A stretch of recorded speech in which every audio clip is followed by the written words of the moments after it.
$200, a Super Nintendo setup costs twice as much as the old system. For the money, the company promises better pictures, sound, and adventure.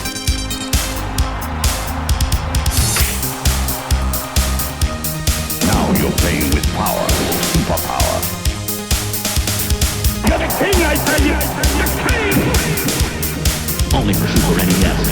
Only on Super NES.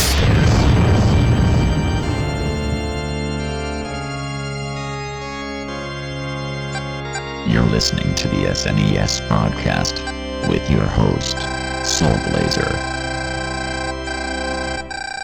Hello, folks. Super NES podcast here. Episode number 281. I had to make sure I had that correct because we've done some substitutions recently. As always, I'm Greg. He is Joe. Hello. And we are bringing to you today the third and last of our basketball trilogy coverage to kind of celebrate March Madness going on here right now.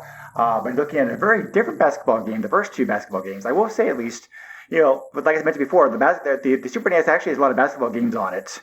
At least I can say that all three basketball games we covered are very different from each other. So yeah. We're not really like treading on too much familiar territory here, at least. But this is still going to be the last basketball game here because they will kind of get samey pretty soon here at this point. But anyway, we're looking at a very underrated game. Some games some people have gone so far as to call a hidden gem in the system. Looney Tunes B-Ball. Which was a basketball game that came out in both North America and Europe in 1995. Slightly different name in Europe. I guess maybe because basketball was not as known in Europe then as it is now. The game was actually called Looney Tunes Basketball in Europe as opposed to B-Ball that the Western version, the North American version got. That's probably changed, I think. Basketball has gotten very popular worldwide in the last 30 years. The European leagues play all the time. The game's big now in China. There's a huge fan base over there. So other countries as well too. So I think basketball has definitely got more popular worldwide. I don't think it's played much in Japan still, which is probably one reason why this game never got a Japanese release. Also, I really don't know if Looney Tunes are a thing even in Japan. I'm assuming anybody listening to this podcast knows what Looney Tunes are, so I'm not going to go into any kind of history or explanation about that. If you want that, there are many good podcasts and videos out there for you to dive into that stuff. But I really don't know if Looney Tunes is a thing. It plays a thing in Japan, so probably could be the one or both those reasons why the game never got a Japanese release. So it very easily could have been released. There's not much text here, so like I said, it probably just didn't think it would sell. So anyway, the game is developed by Sculpture Software and published by Sunsoft, two companies we've already covered before in the past. I'm not going to spend any time here, here on it. It is as the name implies, a basketball game featuring some of the characters from the very long-running and much-loved classic cartoon series Looney Tunes. And I believe this was your pick, Joe, correct? It was. Is there a reason you picked this game? So my buddy actually had this game. So this is one of the few SNES games I actually have firsthand experience with. Mm-hmm. Okay, yeah. So this is also one of the few games that if you Super NES games actually support the multi-tap. Yes. So if you're lucky to have four people around. In one of those, you can play up to four can play. You and your friend probably didn't have that opportunity, but still, one-on-one play is pretty good. So yeah, it was a lot of one-on-one play for sure. Yeah, the game actually features 2-on-2 gameplay, like a lot of other basketball games of this time period. It's like a football. Most basketball games in this time period didn't really have a full 5-on-5 action because the hardware time simply couldn't handle it. I mean, even NBA Jam only featured a 3-on. Was Was NBA Jam 3-on-3? It was No, 3-on-3, right? NBA Jam was 2-on-2. This game heavily leans into NBA Jam. Yes, it's inspired by NBA Jam a lot. So, which already come out by this point, right? Yeah. I think. Yeah. So. Yeah, this is a full year after NBA Jam had been released. But as a friend of mine pointed out, this game also came out. This game also came out like a year before Space Jam. Yes. So, had this game come out after the movie, maybe it might have done better. We'll talk about that here toward the end for sure. But when it got released, it's certainly interesting as well as the game itself. So yes. Anyway, 1-on-1 or 2-on-2 basketball games was the norm for this time period. I don't remember when the first.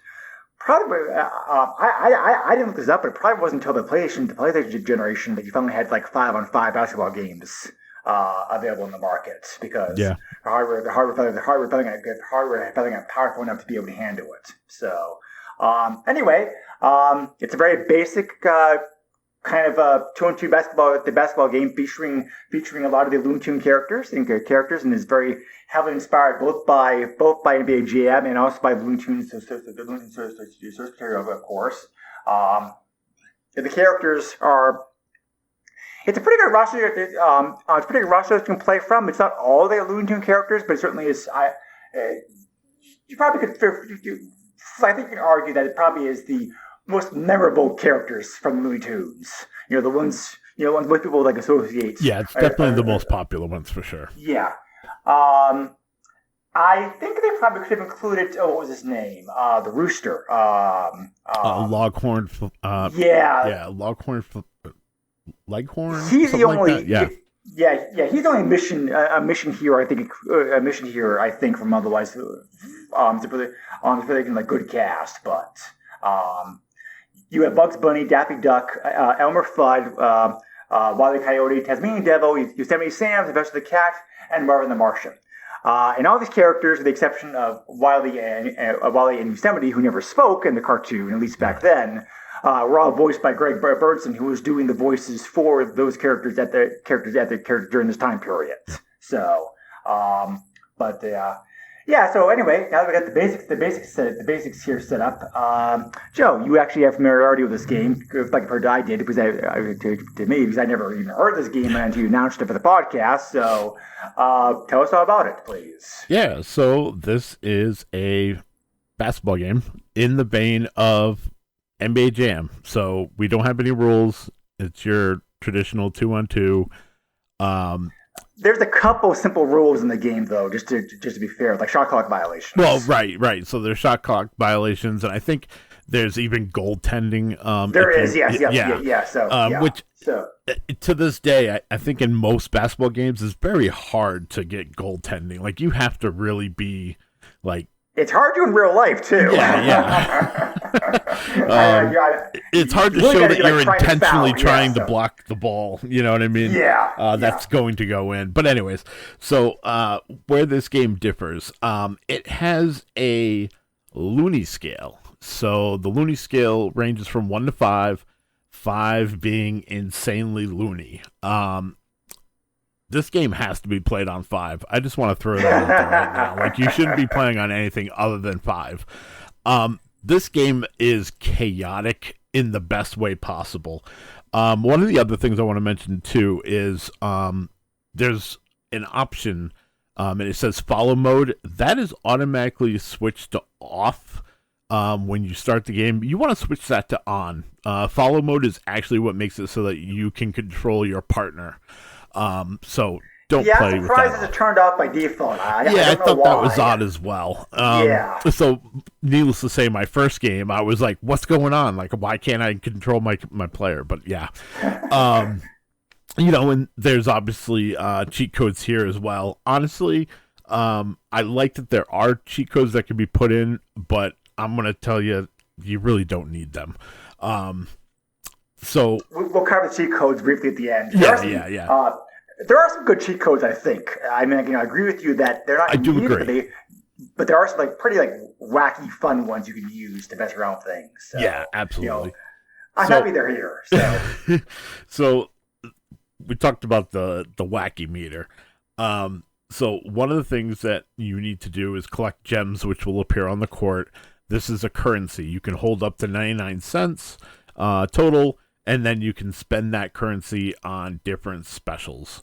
Controls are real simple. Before I get into the whole currency thing, A will do your special, B is jump or shoot, X is to scroll through the menu, Y is to pass and steal, and then either left or right is your turbo buttons, much like it would be for NBA Jam, as I stated earlier. There are two standout characters in this game. Yosemite Sam and Daffy Duck have the best all-around stats out of all the characters. The characters have 5 stats, which differ depending upon the other characters. Yeah, and I mean, I'll just say it. If you really think this game is difficult, which I don't think you're going to come across that, but if you thought it was that difficult, a team with Yosemite Sam and Daffy Duck is literally unbeatable. It's like easy mode. You can adjust the difficulty, but I agree with you. I agree with the difficulty. Doesn't really seem to change too much. I mean, I think the AI is a bit more aggressive again towards you at the higher levels. Your shots seem to have a hard time going in, but that's really about it. I think it's all like pretty. It's more like kids versus young kids difficulty settings, I guess. Yeah, but. and I just want to throw that out there. Although I'm calling out Yosemite Sam and Daffy Duck as being the best players, their stats really aren't that much better than any other character. And the only noticeable difference that I noticed was that Yosemite Sam was a little better at 3-point shooting. I would make more 3-pointers with Yosemite Sam, and with Daffy Duck, he was a little bit faster than the other characters. So obviously you could use him to be able to steal the ball and whatever else.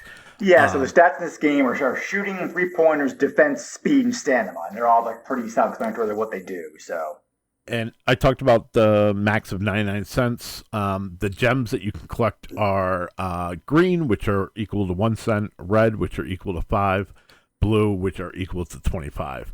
And these cents and currency is very important because this gives you access to your wacky moves.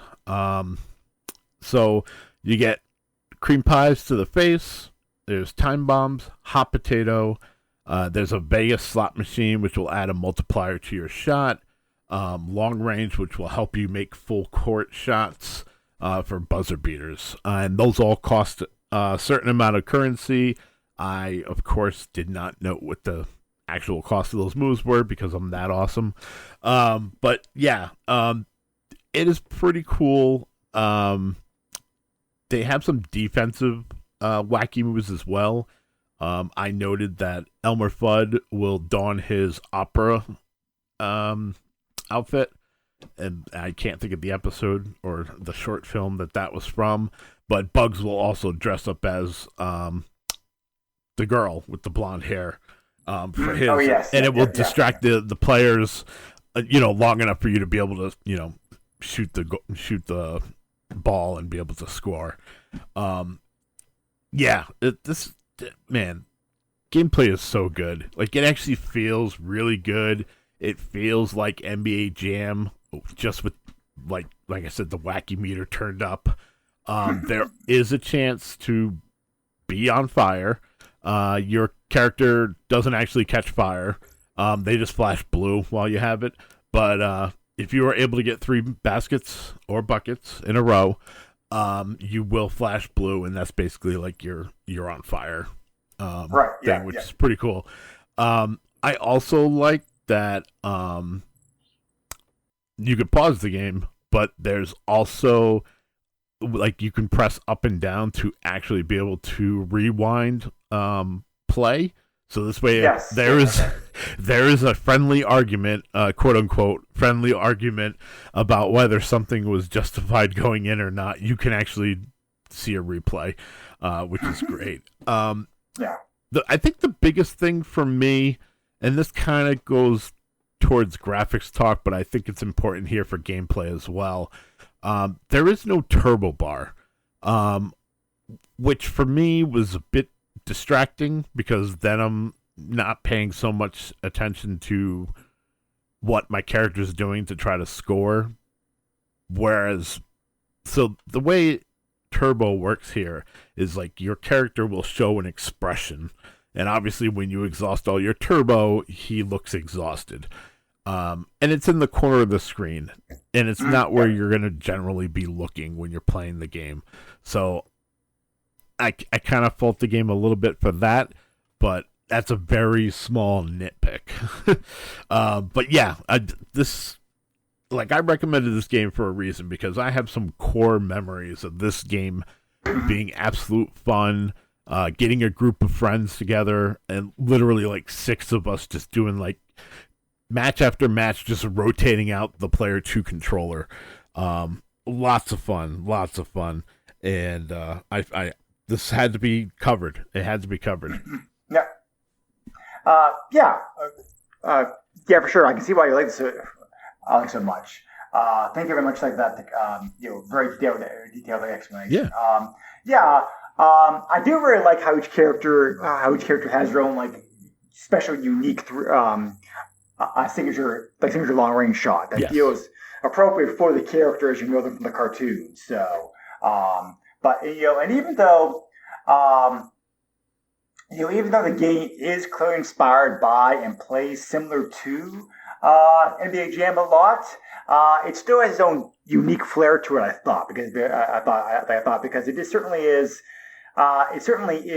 It does a good job of also being steeped very heavily in Looney Tunes stuff, because you have the characters, obviously the voices are all done by the same guy. The sound effects are all taken. The sound effects all sound like the sound effects all sound great. They're all they're not from the show straight directly, I think, but they all sound inspired by the cartoon. Yeah. So they're all the locations. The locations we do the basketball games in are all taken like the cartoon, that much. So, the 6 stages are Burbank, Pismo Beach, Walla Walla, Duluth, Albuquerque, and Correction Valley. Yeah. So it's very. It definitely feels like So it definitely feels like, and some of the reviewers at the time also noticed this. A very kid-friendly version of NBA Jam. It's more like it's dumbed down a little bit, but the gameplay is still pretty fast and furious. Furious. And I really don't have too many complaints about the game. I think the court's a little bit too long. I kind of wish that they maybe made the court a touch smaller. Yeah. Because it feels like it takes a long time to go from one end of the court to the other end of the court, but. Scrolling smooth. The programming of the game is solid. Sculptor Software knew what they were doing in the system by this point. So the game is very well programmed. But just that. And the camera angle is pretty good. I think also for me, side perspective, the characters look great. They all look like all the characters like straight lifted like from the cartoon. Yeah. So. The long range, the short shot field of the court is a minor complaint. Music, I'd say, is another minor complaint to me. The music in this game is just, eh. Yeah. They could have done a lot better, I think. It sounds Looney Tune-ish, but not close enough, I think. And just it repeats so fast. It's like it's like an 8-second, you may take a loop and that's it. So, the music of this game is just unfortunately a missed opportunity, I think. But really, those are the things. The only things I could complain about as far as the gameplay goes. Otherwise, it's great. I wish there was in the center of the screen a static score counter instead of having to look at the background to be able to see that. It is nice that the score is put on both the visitors and the home teams wall, but at the same time, a constant reminder in the middle would have been nice. But I'm not sure why they did. Yeah. Other than that, I'm not the sure music is that, the other thing that I harpened with this game that I did not like or care for. But other than that, might as well go into the sound effects and whatnot. This game sounds great other than the music. Does, yeah. The sound effects are fantastic. It's on point. and the voice samples are amazingly good. Which I mean, here in '95, they the hardware can definitely do it. They figured out how to do it. So it doesn't surprise me that it's good here. It's just it was better. The voices than are I was actually expecting. the voices are actually like very small clips. Yeah. Because there's not much voice in here. Just that because it is so small. Combined with obviously the larger cart sizes available by now. Yes, they were able to put it in here without having to compress too much. And yes, I agree, dude. That sounds great. Yeah. So, but yeah. So, I also like so you mentioned this previously like real quick. You are also able to I can't talk today. You are also able to change the controller configuration if you want to remap buttons, which is a nice touch. You are able to adjust the quarter length. The default's 2 minutes. And like Joe said, you do have a wacky meter that you can control. It's 3 by default. I agree with him that 5 is pretty fun.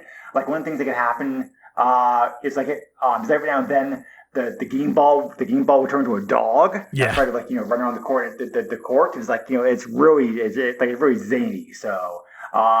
If you want a more quote unquote serious game of basketball, you could do a basketball like you turn the gauge down to 1, Right. and still it's still pretty fun. But it's also like, well, what are you playing this game for? Because you're missing the point. But Correct. So I mean, and this game was, I think it was, I don't know. So I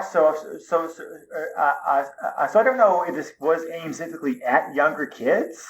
Some of the reviews of this game at the time commented about that, but the game can be picked up and played, enjoyed by young kids very easily because the whole Looney Tune presentation, along with also the easy controls, the easy gameplay, really do help the whole presentation factor. Yeah. So, because Looney Tunes obviously wasn't being made anymore by the 90s. However, it was still in heavy syndication. So I'm sure kids in that time period still knew heavily what Looney Tunes was just as much as their parents did. I was going to say, Saturday mornings at that time still had the Sylvester and Tweety show,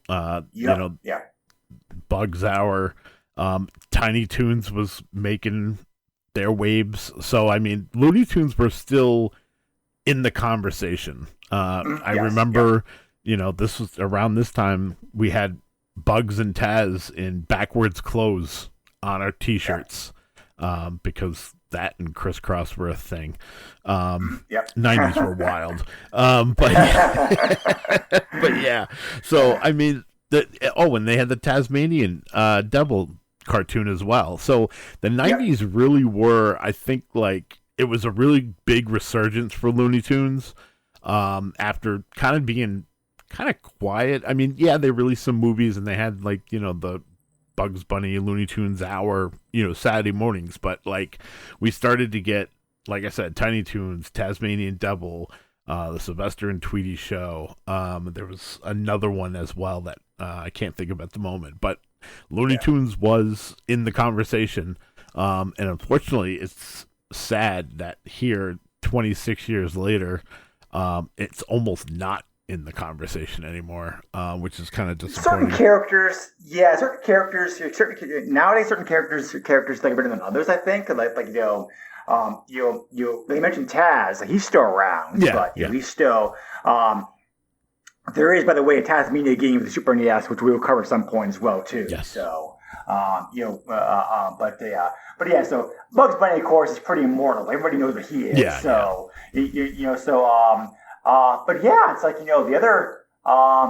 other characters. It's Bugs obviously still well known. Daffy Duck, I'd say Daffy Duck, I say still pretty well known. Yeah. Marvin the Martian stuck around for a long time, surprisingly. I guess because he's a meme these days. But Wild Coyote the same way, I guess. But The other characters maybe pretty much you're pretty much like forgetting about. Would have been cool. They could have found a way to have Tweety to Tweety Bird here, but I think it's just but he's so small. I just can't see.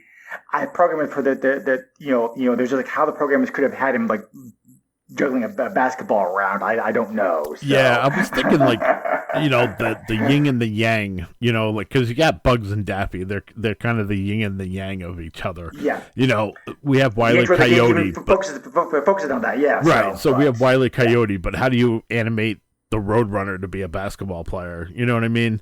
So and same thing with Sylvester. How do you get Tweety on there? You know what I mean? And make it realistic. Yeah. So I get some of the decisions that were made, but I totally agree. Like we should have had Roadrunner and Tweety in here. But what we got was still great, and visually, this game graphically it's very good. Oh my god, it's beautiful in my opinion. The animations are as you'd expect, just gorgeous. They animate very well. There's no slowdown. When people talk about this being an underrated game or a gem for the system, I have to kind of chuckle because like I had played this game back in, it was like middle school, early freshman year of high school, with my friends, and we had such a grand time. Like this was our Mario Kart. You know what I mean?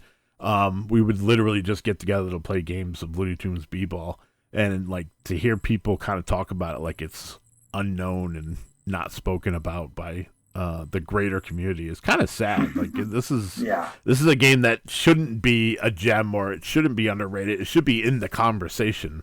But here we are. It is what it is. But I agree with everyone who calls it an underrated gem. Anyone who calls it, a must play that you normally wouldn't think about. I say to each one of them, yes, yes, yes.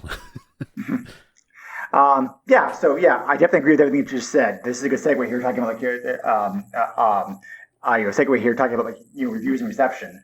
A lot of magazines did cover the game when it came out, so it definitely got press coverage.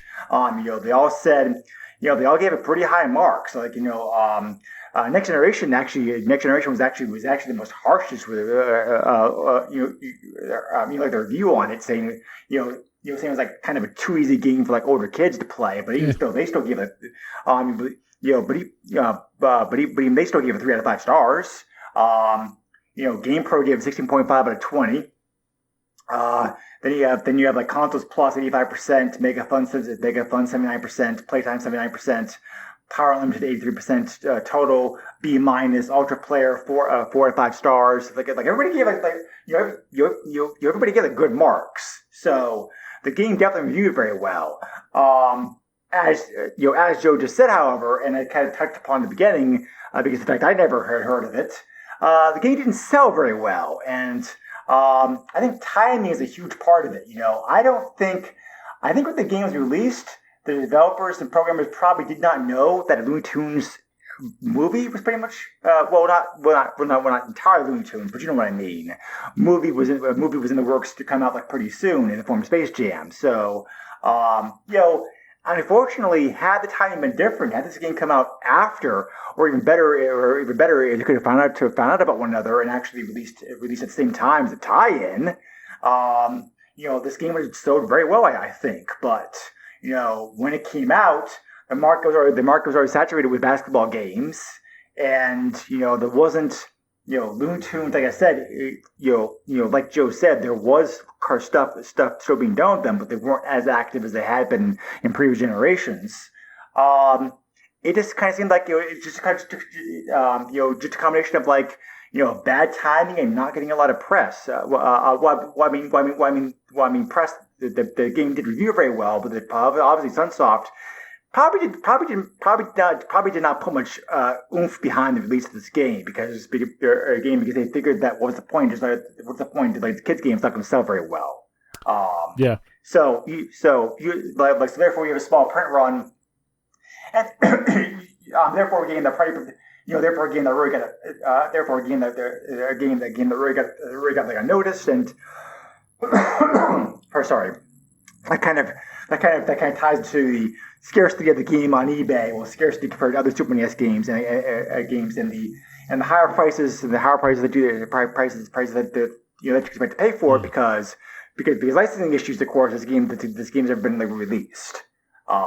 So yeah, I just think this game, had Sunsoft done a better marketing push behind this game when it came out, would it sold better? Probably. But yeah, just unfortunately, NBA Jam was already out at this point, and I'm sure people just saw it as a kiddie version of NBA Jam and just overlooked it without giving a second thought. Yeah. So two things I want to just kind of comment on. So one, advertising for this game was slim to none. I remember at the time, and even if I go back now and look at comic books from this time period, you may get one advertisement for this game in 6 months worth of comic books. It seems like their budget literally was one print ad, run it for a month, that's it. Whatever we sell, we sell. And I never saw an actual commercial for this game, so they most certainly didn't put that much effort into it. So I do believe that bad marketing was part of the reason why most people missed out on this. The other comment I want to make is, man, have you ever played the Space Jam game for the Saturn or the PlayStation? No. Okay. Both games are complete crap. So I'm absolutely happy that they did not wait and try to tie this into Space Jam. For one, I think late 96 would have been too late. It would be even more obscure than this game, in my opinion. And I want to say the Space Jam games that did come out, I think they came out in 97. So by then, definitely, Nintendo was N64 all the way. So you wouldn't have seen something like this over there on that system. But, yeah, just that Space Jam game's trash. Plus, we already got digitized Michael Jordan in, Chicago's Windy City that we played. Yeah. We don't need another digitized Michael Jordan running around with Bugs Bunny. That's all. Yeah. Yeah. No, I think you made some good points. I still think, however, that however, if something happened and the game come out after the movie, the game was the game was so better because people would have recognized what the characters were. I think. I definitely can agree with people who say this is an underrated game, because it definitely is an underrated game. Is it the best is the best, obviously I think NBA Jam is the best basketball game on the system, period, bar none. But having said that, however, this game is still very good for whatever this game's still very good to play what it sets out to do. That is, give you kind of a Looney Tunes inspired, silly, comical, cute basketball game that's appropriate for kids. But like I said, don't let the kids moniker fool you, because adults can still have a lot of fun playing this game as well. Yeah, so for years, when I talked about this game to people, I always felt like I was wearing the rose-tinted glasses and talking about how great this game is. And of course, this podcast has afforded me the opportunity to actually play the game again and give it some time. So it was like positive affirmation playing this game and realizing that I wasn't just remembering the good times. It really was a good game. Yeah, it's a good game. It's a good game, and it holds up pretty well today, I think, as well. Because it's because basketball, basketball, as we talked before, has not changed very much in the years since then. So, in this game, had very few rules in any way to begin with. So, So the gameplay here is still solid, but and because the charming cartoon-inspired graphics the game uses, it still looks just as great now as it did back then, which are all points in the game's favor for sure. Yeah. So, I was going to say, I'll get it out of the way before we go to eBay. I already know that you shouldn't be paying the prices for the game, so I'm going to tell you to play it any way that you can. But if you're a collector, I don't know, just weigh out your decision whether you want this card or not. But anyway, so like we'll get to this. So bottom line is yeah. So thank you for thank you for wanting to do this game because this game was fun. Absolutely.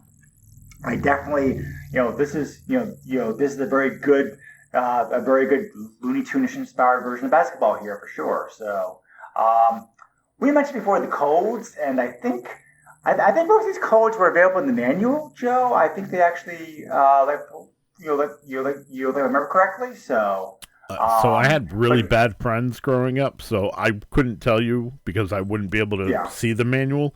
And I most certainly didn't look at the manual this time around. But I did see gameplay of some pretty cool stuff that people were doing with the cheats. But there are a lot of codes in this game. But also, like I said, with the wacky meter turned up to 5, I think most of that stuff happens randomly anyways. So I don't know. Some of the times I just don't think the cheat codes are worth it. But well, beyond the action codes, which do most things that Joe just talked about, that you can get stuff in if you have you'll be able to turn it up. You also have you also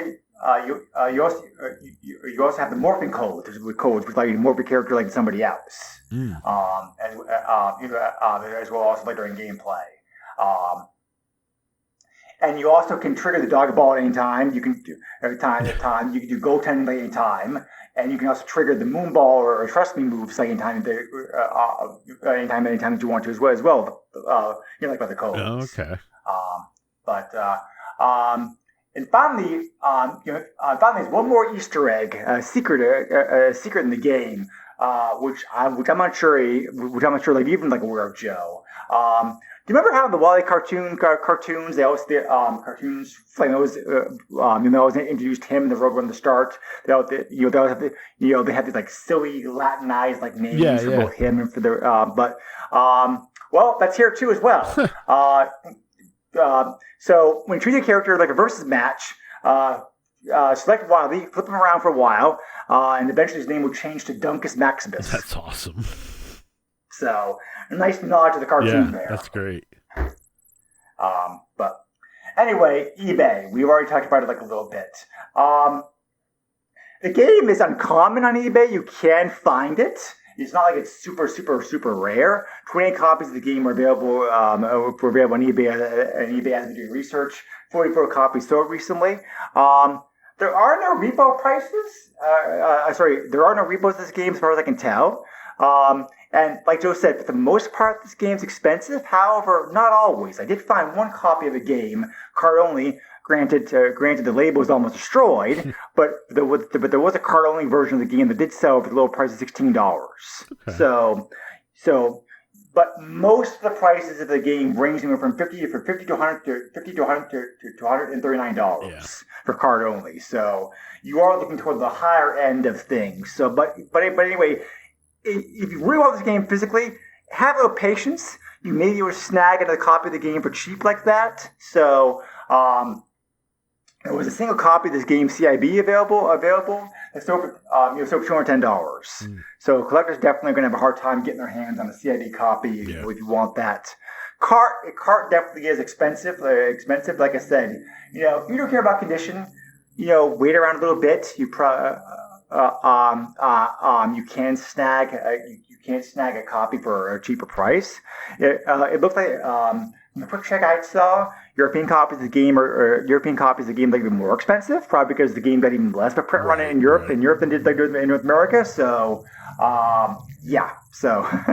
this is one of those games where I am totally a proponent of the EverDrive. This is a great game that everybody should have an opportunity to play. And it's sad that the cart is that expensive, but I also get why it's that expensive. So had it been a little print run, because and unfortunately, like I said before, because the legal rights involved, I'm sure this game's never going to get released. Sunsoft is still around today as a shell company, at least. Well, I should say. The parent corporation, Sun Corporation Japan, is still alive and well. Sunsoft themselves is still only around these days as like a holding label, pretty much. But But Looney Tunes is who holds the rights to Warner Brothers. Warner Brothers. But Warner Brothers is being sold, I think, or... Well, that hasn't been finalized yet, but it does look like Paramount may end up getting it. Looks like Netflix kind of backed out of the deal, so... Right. So rights issues between the characters in the game, I'm sure is probably what the biggest holdup is. Yeah. As far as the release of this or any other Looney Tunes inspired games. Like the Taz game we mentioned previously, et cetera, et cetera. Yep. So, but anyway, fun game. It's kind of a shame we haven't really seen a game like this released nowadays, because just take a loosey goosey fun, no holds barred basketball game inspired by NBA Jam. Stick with our franchise popular, the character popular these days, and do it and release it. Yeah. So I'm just surprised. I'm just surprised that there's plenty of baseball and football have plenty of games like this out there these days. Yeah. Not really a thing for basketball for some reason. I'm not sure why. That's a good question. But anyway, as always, we appreciate you listening to the podcast. You can find us on Facebook, or you can also send me an email directly to the SNES podcast at yahoo.com. Joe, where can they reach you at? You can find me on Facebook. I have a very public Facebook page. Not family friendly. You've been warned. You can also find me on Twitter at JOESUX30, and hopefully sometime soon I'll be on Twitch again as JOESUX69. Yes, indeed. You always have fun times. I'm looking forward to that for sure. So, anyway, so next up on the podcast, we have an episode planned, but it also involves a guest host who even though they've confirmed interest, we're not very quite sure when we're going to record yet. So we may release an episode that's already in the can first before we record that episode. So I really don't want to say what we're doing. I will give you guys a teaser for some of the games coming up in the next few episodes. These are coming out soon. We don't know exactly when they're going to be recorded, but these episodes are planned. We have planned coming up Fatal Fury Special 1 and 2, which is Super NES ports of the famous SNK arcade fighting games. Greatly downgraded the Super NES, but they did what they could do. So, they were. Yu-Gi-Oh! Was technically a 64-bit system in some ways, but 32 in others. So I really don't know what to call it. But anyway, we're going to be looking at the ports of those games. Cool spot based upon the character mascot who was popular for 7-Up at the time period. Congo's Caper, which is I don't know. So I know nothing about this game. I think it was your pick, Joe, right? So. Might have been. I know nothing about this one. So, and RoboCop versus Terminator, which is an action platformer game. We play RoboCop fighting against our Terminators. Yep. So, pretty much. So, anyway, look for this episode coming up.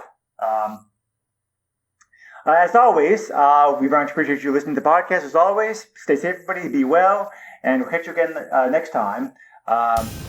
Thanks, everybody. Later. Bye. Nintendo controls 80% of the video market.